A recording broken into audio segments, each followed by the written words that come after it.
You know, the cultural exchange between our countries has been a lot in the last 2-3 years. I have seen a lot of it has been in the form of Sufi music groups that have gone from Tunisia to India.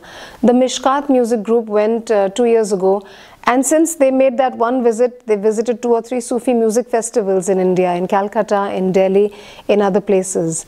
And since they went, I saw that they've been called back, invited back again and again. Audiences in India like them so much. So that's just one thing. Then we've had participation from India in the Carthage International Festival, in other international festivals here at Nagma Zahra. Artists have performed. Then with the Ministry of Culture, with all the ministers of culture so far, Mr. Murad Sakli, the minister before him, we worked closely together. And the Tunisian government has always been very, very supportive and of our artists coming here, and we have likewise been very, very welcoming to Tunisian artists to perform in India.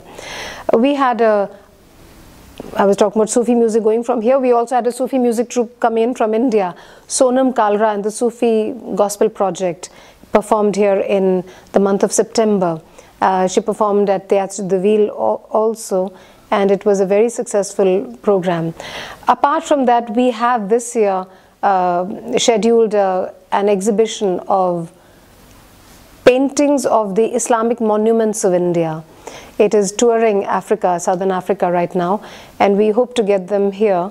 Again, we will be doing this in collaboration with the Ministry of Culture. We hope to get them here in April or May. There are many other things on the anvil. We've had performers of different types. We had one very good performer a couple of years ago. We had the group Rajendra Gangani, and he presented in one tableau 4 or 5 classical music and classical dance forms of India. So we've had a lot of troops of exchange of troops, and we hope to do more this year. Apart from the troops, we also have scholars visiting India. We had recently, just 1 month ago, we had the former rector of Zitouna University visit India, Professor Abdul Jalil Salem. He had a very good program there. He visited many of the faculties of universities. He visited some of the important libraries in India on Arabic and Persian manuscripts. We have a whole tradition in India of Arabic and Persian scholarship in our top universities. We have, I think, maybe 60 or 70 Persian and Arabic departments in the universities of India. This is a lesser known fact abroad, but it is nevertheless there. There is a whole stream of Indian scholars in these fields, in Persian and Arabic literature. So we've had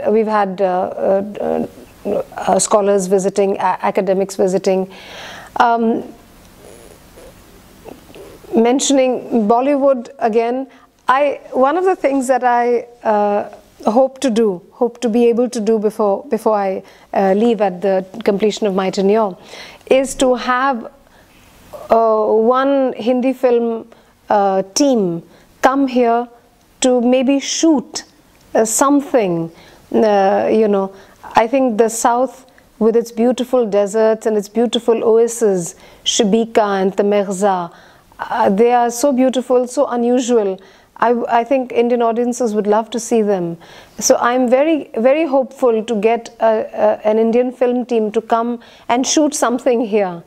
I think without doubt the place I just mentioned, Tozar and Kebili in the south, and in particular the Shut El Jarid, and the 2 oases, Shibika and the Mirza, they are the most unusual parts of Tunisia. I've traveled many places around the world. I have never seen anything like that desert landscape anywhere else.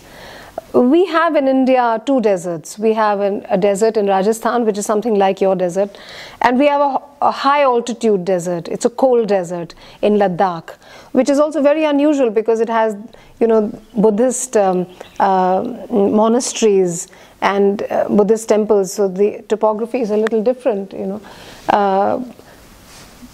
But what you have in the south, in your desert, is just very unusual. I've never seen that kind of topography anywhere. So yes, I think if I would recommend to anyone from India, either a tourist or a film team, I would recommend that they visited the south. Tozar and the 2 oases. I like couscous au poisson, fish couscous very much.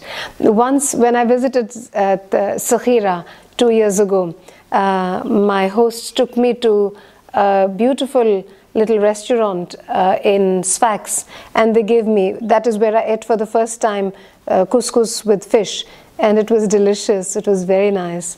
Apart from that, I have a real soft spot for some of your patisserie. In particular, I like gharaiba very much.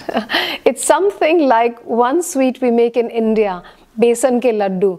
I will maybe have you taste it and you will see how close they are in taste to each other. But I think that your gharaiba is better.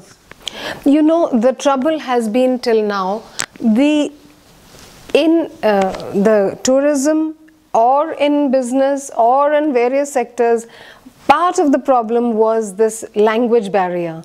We are very Anglophone and you are quite Francophone.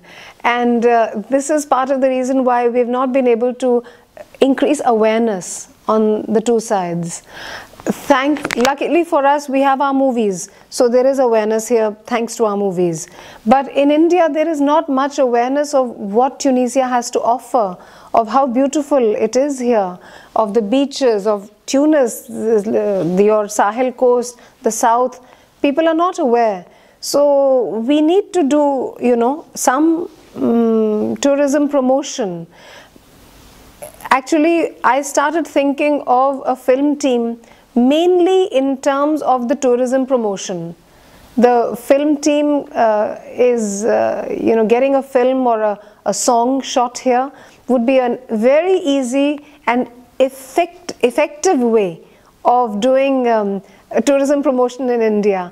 I remember that many destinations in India, in particular I remember in the 90s, Malaysia became famous among Indian tourists mainly because of certain successful films being shot there. And that's how it became famous for the tourists, They started traveling there to go and see the very places where XYZ film was shot. So they started to go there. And that's why I thought, one easy way of showing our people that there is all this loveliness waiting to be explored is to have it shot in a movie. That's how I first thought about it.